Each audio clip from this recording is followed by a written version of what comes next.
천서진이 죽었습니다. 호상이네요. 딸도 못 알아보고 청와재단도 빼앗기는 천서진. 심수련의 말대로 산지옥을 느껴봐야 되는데 이대로 그냥 죽어버렸으니 호상이 맞습니다. 5천억이 왔다 갔다 하더니 하루아침에 도비서한테 5만원짜리 용돈을 받게 된 천서진. 내일을 위해 귀한 삼각김밥 반쪽을 냉장고에 기핑해놓는 빈곤한 천서진의 반전생활상을 기대했는데 샹들리에로 명존세 제대로 맞고 속절없이 떠나버렸습니다. 심수련의 재능 기부가 돋보였죠. 오윤희와 로건니의 목소리를 대신해 주었습니다. 너는 더 이상 하이에프는커녕 뽕짝도 못 부른다. 오윤희처럼 목소리를 잃어봐. 접종 예약도 하는 천서진한테 목소리가 마탱이 가는 주사를 놔주었습니다. 이제 마스케라를 울려도 소리를 앞으로 내보낼 수가 없게 되었네요. 괴로워하며 발버둥치던 천서진. 황산병을 깨뜨려서 다리에 화상까지 입습니다. 이건 로건니 복수에 대한 암시네요. 그런데 목소리를 잃게 하고 재산 다 뺏고 화상까지 입게 하면 뭐하나요? 결국 이렇게 허무하게 죽어버렸는데. 베로나, 하윤철, 천서진, 트리플 다운. 동시에 3명이 변을 당했죠. 이제 이 3명은 어떻게 될까요?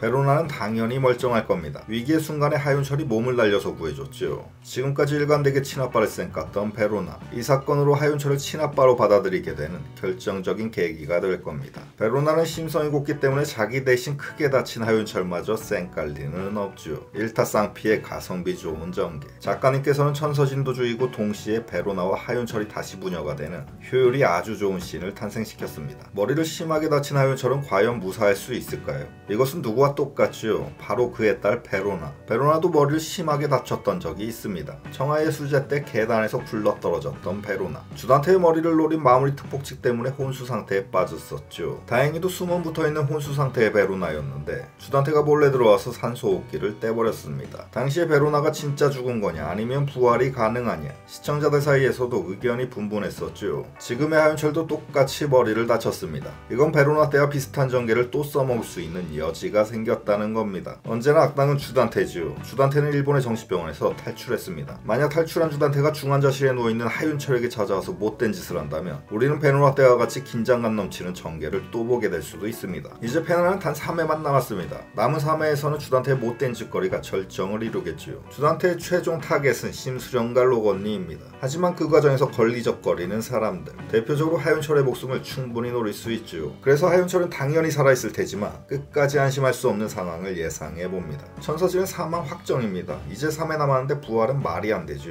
시즌4까지 연장할 게 아니라면 천서진의 부활은 있을 수가 없는 일입니다. 심수련에게 주사를 맞은 후 탈출에 성공한 천서진. 엽떡 훔쳐먹은 것처럼 입술 주변이 시뻘겋던 조커 천서진. 조진이 되어 길거리 싸돌아다닌 후 딸도 못 알아보고 결국은 사망까지 이르게 되었습니다. 하은별이 침약만 먹이지 않았어도 이런 일은 없었겠죠. 천서진은 그토록 아꼈던 자기 딸 때문에 죽은 셈이 됐네요. 남의 집 귀한 딸은 신경도 안 쓰더니 제대로 인과응보 딸로 인해 최후를 맞았습니다. 그 죽음의 현장 해펠의 커뮤니티에는 지금 총 3명이 누워있습니다. 천서진, 하윤철, 베로나. 천서진, 하윤철은 얼굴에 떡볶이 소스가 범벅돼 있고 베로나는 정신을 잃었습니다. 지금 멀쩡한 사람은 아무도 없는 거죠. 베로나의 정신이 돌아서 직접 신고를 할 수도 있지만 그보다는 다른 사람에 의해 발견될 확률이 더 높습니다. 그때 커뮤니티의 문도 열려 있었죠. 해펠을 밥 먹듯이 돌아다닐 수 있는 사람. 심수련, 로건니, 강마리 중 한 명이 발견할 수도 있지만 임팩트 있는 전기를 위해 하은별이 발견할 가능성이 높습니다. 하은별은 안 그래도 정신이 온전치 않은데 엄마의 그런 최후까지 봐버리면 진짜 멘탈 나가겠네요.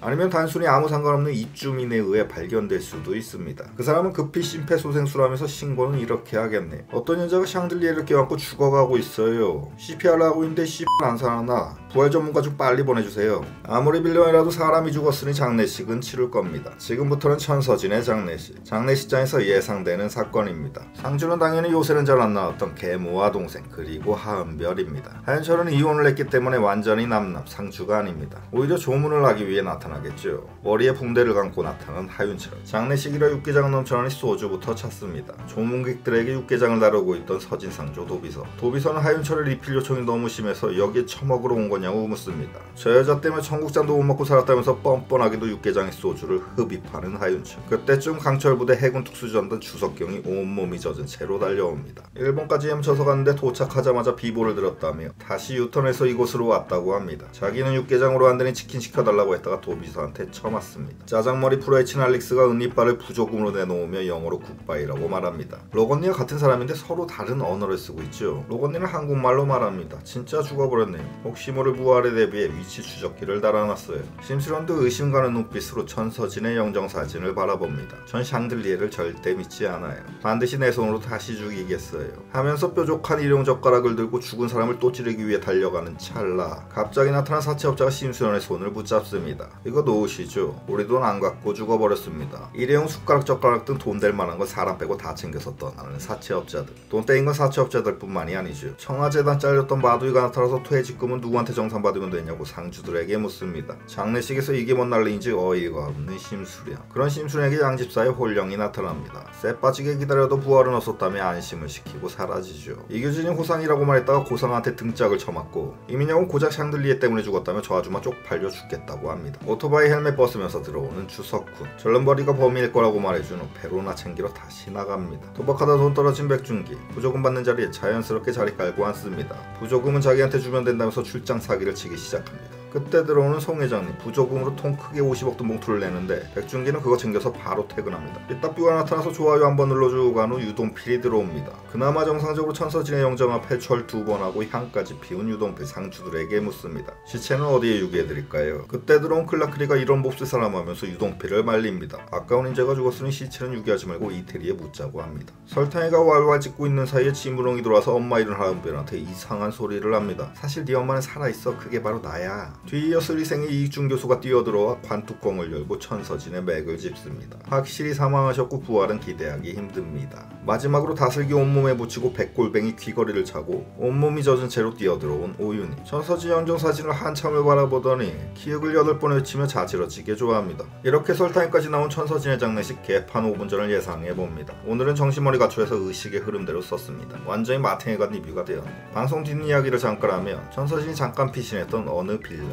동네 풍경이 왠지 낯익어서 생각해보니 민설아가 살았던 보성마을과 비슷한 느낌이 났습니다. 들어가고 나서의 내부를 보니 그때는 또 오윤희의 옛날 집과 똑같은 느낌이 들었죠. 이 부분이 너무 궁금해서 혹시 진짜 의도한 연출인가 하고 시즌1을 찾아봤습니다. 그런데 민설아의 집도 오윤희의 집도 아니었네요. 말 그대로 그냥 비슷한 느낌만 들었던 거였습니다. 또 일본에서 완전 행복을 맡기하다가 경찰에게 끌려갔었던 고상하. 청와그룹 공금 횡령. 봄비홀딩스를 설립해 돈을 빼돌렸다는 혐의였죠. 봄비홀딩스. 배우 봉태규님의 둘째 딸 실제 이름이 봄비라고 합니다. 봄봄비, 이니셜이 BBB가 되는 거죠. 19금이라 봄비가 드라마를 봤을지 안 봤을지 모르겠지만 아주 좋아하겠네. 또 베로나 역의 강현수 배우는 드라마 시작 시간에 맞춰 인스타에 사진을 올렸고 주석경 역의 한지연 배우도 이번 화가 끝나자마자 배에서 찍은 스텝 배우들과의 사진을 올렸습니다. 스포가 되지 않게 방송이 끝나고 난 후에 올리는 센스. 작가님과 PD님께서 아주 좋아하시겠네요. 이번 화의 조커처럼 서진 조진이가 맛보기였다면 주단태는 오리지널 조커. 예고편을 보면 주단태가 진짜 조커처럼 입이 찢어진 모양새로 돌아옵니다. 천서진은 이제 사망했으니 남은 3회는 주단태와의 마지막 혈전, 숨막히는 전투가 펼쳐지겠네요. 의식의 흐름대로 이번에는 장례식 리뷰를 한 삐딱뷰 정상적인 예고편 리뷰로 다시 돌아오겠습니다. 감사합니다.